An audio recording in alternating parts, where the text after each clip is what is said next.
Mesure les longueurs. Estimer un ordre de grandeur.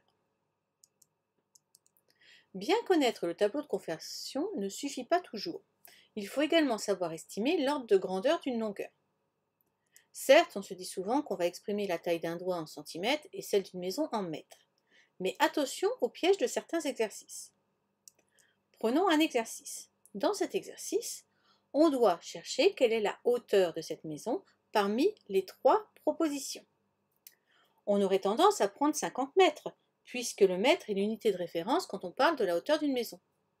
Mais une maison de 50 mètres, est-ce vraiment réaliste? Reprenons l'exercice. Pour pouvoir faire cet exercice, il faut commencer par convertir toutes les longueurs dans la même unité. L'unité de référence pour la maison est le mètre, on va donc convertir en mètres. 50 mètres reste 50 mètres. 500 cm donne 5 mètres. 5 km donne 5000 mètres.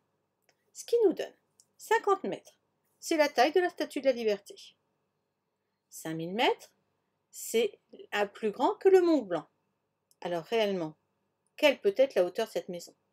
Bien évidemment, c'est 5 mètres, soit 500 cm. Pour réussir ce genre d'exercice, il y a aussi quelques mesures à connaître pour bien évaluer une longueur.